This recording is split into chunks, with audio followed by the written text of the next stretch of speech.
Menjelang pemilihan presiden tahun 2019 mendatang, Joko Widodo dan Prabowo Subianto diyakini akan kembali bertarung di pemilu. Setidaknya, nama Jokowi tak terkalahkan di puncak elektabilitas calon presiden 2019.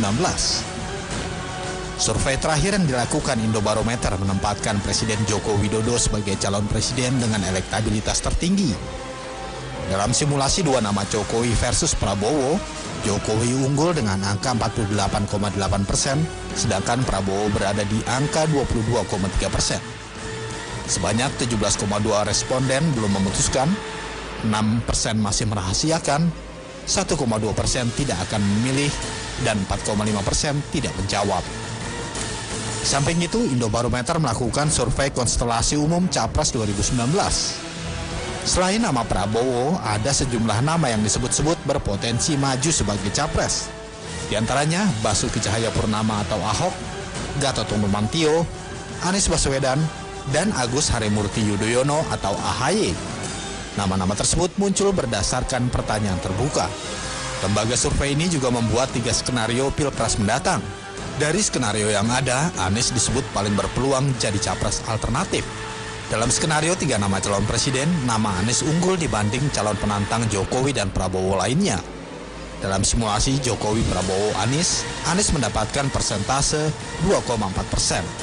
Sementara berdasarkan survei kelompok diskusi dan kajian opini publik Indonesia Kedai Kopi, mantan Panglima TNI Gatot Nurmantio paling dijagokan menjadi calon wakil presiden di pemilihan presiden 2019. Gatot mengalahkan nama-nama lain seperti Agus Harimurti Yudhoyono dan Anies Baswedan. Elektabilitas Gatot sebagai cawapres tertinggi, yakni 17,5%. Ia mengalahkan AHY dengan elektabilitas 8,7% dan Anies Baswedan 8,6%. Di posisi selanjutnya ada nama Gubernur Nusa Tenggara Barat Muhammad Zainul Majdi atau Tuan Guru Bajang dengan elektabilitas 6,2%. 4 nama tersebut juga paling dijagokan sebagai cawapres untuk mendampingi Joko Widodo di Pilpres. Lagi-lagi, Gatot paling difavoritkan dengan elektabilitas 16,3%, AHY 7,7%, Anies 6,3%, dan Zainul Majdi 5,7%. Dalam survei yang sama, nama Gatot juga masuk dalam bursa calon presiden. Namun elektabilitasnya terbilang kecil, yakni hanya 2,1%. Elektabilitas tersebut berada di posisi ketiga setelah Jokowi dan Prabowo Subianto. Jokowi masih unggul dengan elektabilitas 48,3% dan Prabowo 21,5%.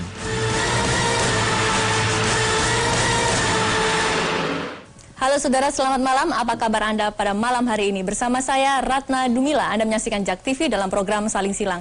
Saudara, menjelang tahun 2019 maka media disuguhi oleh beberapa data hasil survei. Yang baru-baru ini merilis hasil surveinya adalah Kedai Kopi dan juga Indobarometer. Hasilnya adalah Jokowi menjadi calon presiden dengan elektabilitas tertinggi. Namun, jumlah persentasenya tidak lebih dari 50%. Hal ini cukup berbeda ketika Presiden SBY pada waktu itu maju ke periode kedua, jumlah atau perhitungan persentase elektabilitasnya melebihi angka 50 atau sekitar 60%. Apa yang sebenarnya terjadi? Padahal jika survei dikatakan atau ditanyakan mengenai kepuasan kinerjanya cukup tinggi.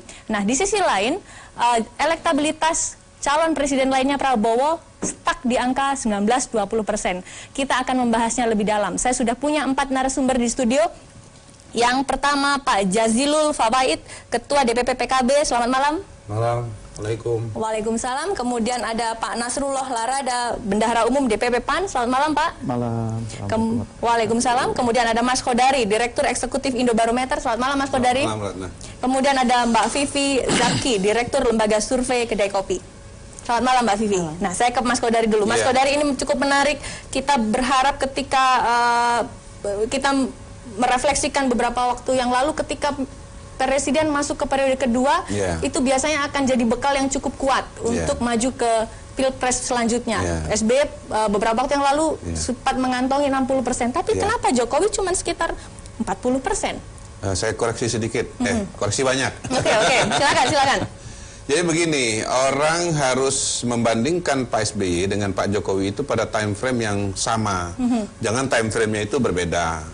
Jadi Pak SBY itu terpilih kembali untuk periode kedua pada bulan Juli tahun 2009. Nah, setahun sebelumnya pada bulan Juni Indobarometer mengadakan survei. Waktu itu situasinya Pak SBY jauh lebih buruk dibandingkan dengan Pak Jokowi. Justru pada survei Juni 2008, posisi Pak SBY sebagai incumbent waktu itu, elektabilitasnya di bawah Megawati sebagai pesaing terkuatnya Pak SBY. Kenapa elektabilitasnya di bawah Bu Mega? Karena tingkat kepuasan kepada Pak SBY waktu itu rendah sekali. Kenapa rendah? Pada bulan Mei tahun 2008, pemerintahan SBY JK menaikkan harga BBM. Menaikkan harga BBM. Dan menaikkan harga BBM-nya dengan cara yang, mohon maaf ya, menurut saya, agak brutal. Saya sebut brutal kenapa? Tahun 2005, pemerintah SBY JK mengadakan kenaikan harga BBM. Sebelumnya disurvei dulu reaksi masyarakat. Ternyata reaksi penolakannya besar. Sehingga waktu itu pemerintah SBY JK mengadakan kegiatan sosialisasi mengenai kenapa harga BBM harus dinaikkan. Tahun 2008 sosialisasi itu tidak ada. Yang kedua, alasan pemerintah menaikkan harga BBM, Pak Jazilul, ya, itu tidak diterima oleh masyarakat. Apa alasan pemerintah waktu itu? Bisa cek di media. Alasan pemerintah waktu itu karena harga minyak dunia naik, gitu. Rakyat tidak terima, Bang. Naik nggak naik urusan sampean kan pemerintah, kira-kira begitu. Nah, harusnya ada alasan-alasan lain yang lebih diterima oleh masyarakat. Jadi, sebetulnya kondisi Pak Jokowi tahun ini, ya, setahun sebelum coblosan, kita kan setahun ini. Pemilihannya kan bulan April nanti. Ya, ini April ke April, 1 tahun. Itu kondisinya Pak Jokowi jauh lebih baik. Jauh lebih baik. Jauh lebih baik. Kenapa? Tadi angkanya Indobarometer 49, 48, 49 banding 22. 49 Jokowi, 23 Prabowo. Hampir, ya bahkan 2 kali lipat unggulnya. Nah, Pak SBY itu di bawah Mega waktu itu. Oke, dengan angka 49%, apakah itu menjadi bekal yang sangat cukup untuk maju Pilpres selanjutnya untuk mengantongi kemenangan? Cukup bagus, tetapi belum aman. Kenapa belum aman? Pertama begini, pada bulan April tahun 2014, selisih Pak Prabowo dengan Pak Jokowi itu 20%. Angkanya saya ingat waktu itu, Prabowo 20-an%, Jokowi 40-an%, tetapi dalam hanya hitungan bulan, Prabowo sempat mendekati suaranya Pak Jokowi. Kalau di Indobarometer itu selisihnya dikit tipis sekali. Bahkan di beberapa lembaga survei, saya dengar sempat Pak Prabowo melewati Pak Jokowi. Sampai akhirnya ada kampanye salam 2 jari. Nah, itu yang kemudian membuat Pak Jokowi tidak terkejar. Akhirnya bisa melepaskan dari kejarannya Prabowo. Yang kedua, kalau di survei Indobarometer, kalau calon presiden sendirian, selisihnya cukup jauh. Tapi kalau berpasangan, selisihnya menjadi agak dekat. Kenapa? Jokowi kalau sendirian 49%, tapi kalau dia berpasangan, menjadi sekitar 35, 37, 38%. Tergantung siapa pasangannya. Nah, Prabowo, dalam simulasi kami buat dengan Anies Baswedan. Ya, kenapa untuk Pak Jokowi kami ganti-ganti itu calon wakilnya. Kenapa dengan Prabowo tetap dengan Anies Baswedan?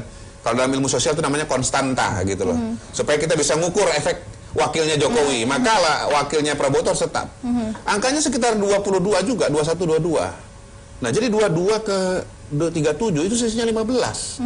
15 menurut saya dalam pertarungan Pilpres bukan angka yang besar. Dan memang tingkat kepuasan Pak Jokowi sendiri itu belum ideal. Yang ideal itu kalau tingkat kepuasannya di atas 80%. Sementara di survei Indobarometer kepuasannya baru di angka 60-an%. Jadi PR-nya Pak Jokowi itu masih banyak, tetapi pada hari ini beliau di atas angin. Kalau pakai istilah ilmu persilatan, beliau di atas angin. Nah, kira-kira begitu. Mas, angka kepuasan sekitar 60%. Ya. Kenapa itu tidak bisa kemudian otomatis 60% puas, 60% memilih Pak Jokowi? Tidak selalu seperti itu. Jadi begini, alasan memilih itu macam-macam. Salah satunya adalah tingkat kepuasan, kalau dia incumbent. Tapi ada alasan yang lain, misalnya ya, penilaian terhadap figur kepribadian, ya, suka tidak suka, ya kan, merakyat tidak merakyat, ya, tegas tidak tegas, ya, dan seterusnya. Nah, kalau berdasarkan survei, kalau bicara dekat dengan rakyat itu dominan di Pak Jokowi, sederhana dominan Pak Jokowi. Tetapi kalau tegas itu masih 50-50 lah antara Pak Jokowi dengan Pak Prabowo. Sebetulnya sudah kemajuan, karena tahun 2014 kalau orang mau presiden tegas itu 90% kumpulnya di Prabowo. Sekarang sudah agak mendingan.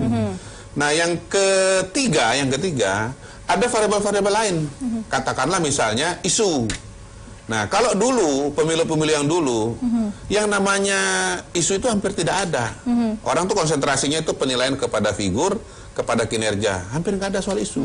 Tapi semenjak 2014, 2016 di Amerika Serikat, 2017 di Jakarta, kita melihat ada variabel isu, terutama isu-isu SARA. Nah, isu SARA ini yang bisa menelikung tingkat kepuasan yang tinggi. Di Jakarta, 2 pekan sebelum coblosan, tingkat kepuasan kepada Ahok itu, Bang Nasrul, itu 74%. Kalau di daerah lain, itu menang, pasti menang, tingkat kepuasan 74%. Tapi di Jakarta jadi kalah. Walaupun memang Ahok ada sialnya. Kenapa? Di Jakarta itu harus 50%. Kalau nggak harus 50%, masih menang dia. Ingat, putaran pertama dia nomor 1 masih.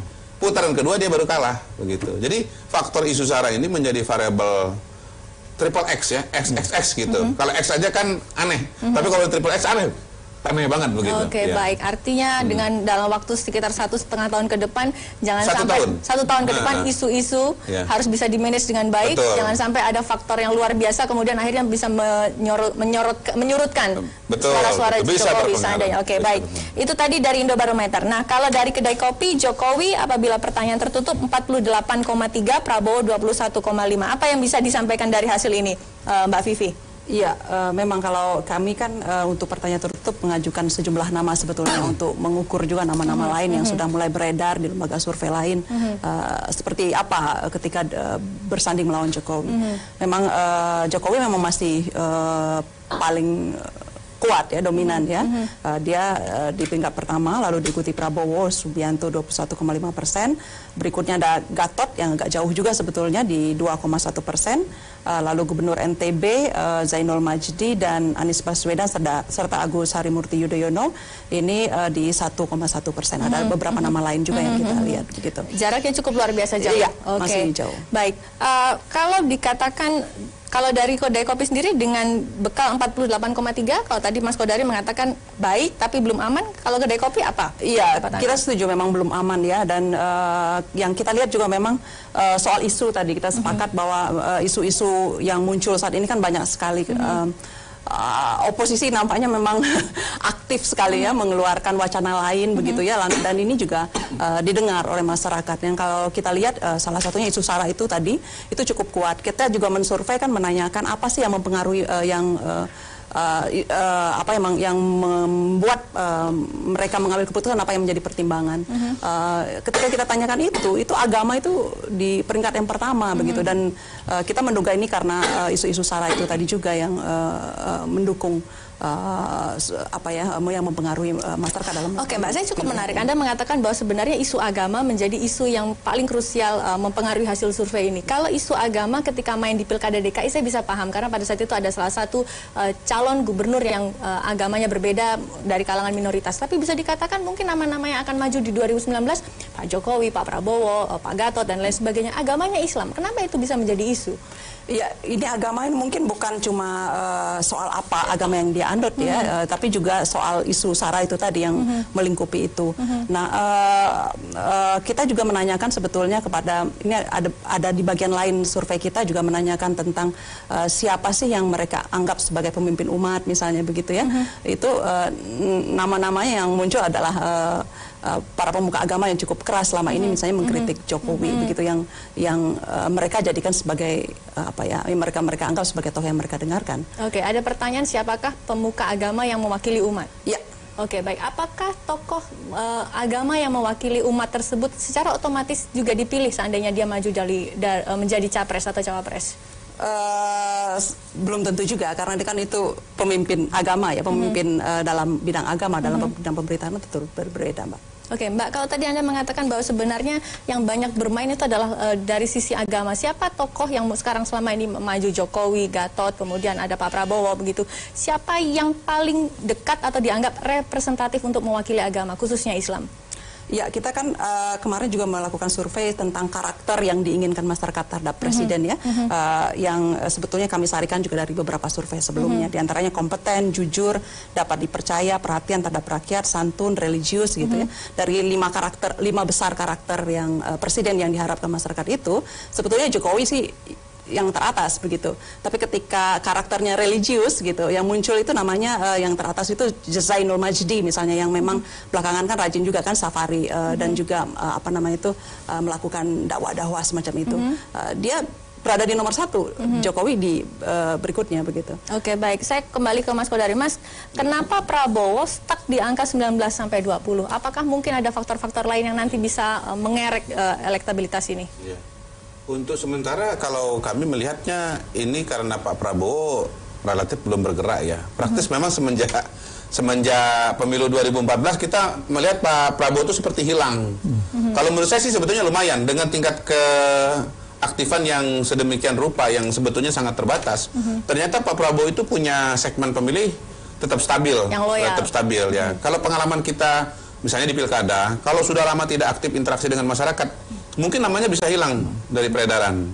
Jadi saya kira menarik sekali lagi kalau kita lihat bagaimana Pak Prabowo bergerak secara politik aktif, mungkin praktis baru 2018 ini saya kira ya, mungkin ujung 2017 kemarin. Karena itu saya mengatakan begini, bagi Partai Gerindra, bagi Pak Prabowo sebetulnya yang paling ideal adalah dia segera mendeklarasikan pencapresannya, ya, supaya apa? Supaya masyarakat itu mendapatkan pesan yang jelas.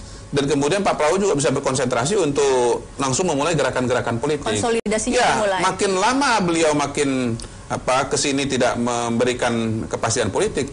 Yang terjadi ini kegalauan politik nanti.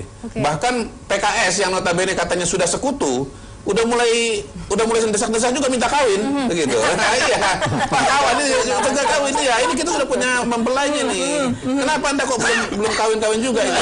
Nah, ini bisa menimbulkan kemungkinan lahirnya misalnya poros ketiga, katakanlah begitu. Membuka ruang bagi calon presiden yang lain untuk muncul, entah Pak Gatot, entah Anies. Walaupun pada hari ini saya lihat yang kelihatannya punya ambisi yang cukup jelas adalah Anies ya. Kalau Gatot, kalau Pak Anies tidak. Jadi sebetulnya itu akan merugikan Pak Prabowo. Kenapa? Ya pada dasarnya pemilu itu cuman dua kandidat saja, dua tipe kandidat saja. Incumbent dengan penantang. Oposisinya. Ya, petahana dengan penantang. Kalau penantangnya ini nanti ada Prabowo, ada Gatot, ada siapa lagi, yang dirugikan Pak Prabowo. Kenapa? Suara penantangnya akan terbelah atau terpecah begitu. Baik. Jadi sebetulnya begitu Pak Prabowo itu deklarasi, ya, maka partai-partai yang lain itu juga cepat akan bisa dikonsolidasi. Karena kenapa? Mereka ini mau ikut gerbong yang jadi begitu loh. Ya kan? Gerbong yang jadi. Nah, kalau gerbongnya nggak jadi, nggak mau ikut deh. PKB ini nggak mau ikut gerbongnya ini. Kita nanti akan tanya bagaimana suara dari PAN, suara PKB. Tetap bersama kami, saudara, di Saling Silang.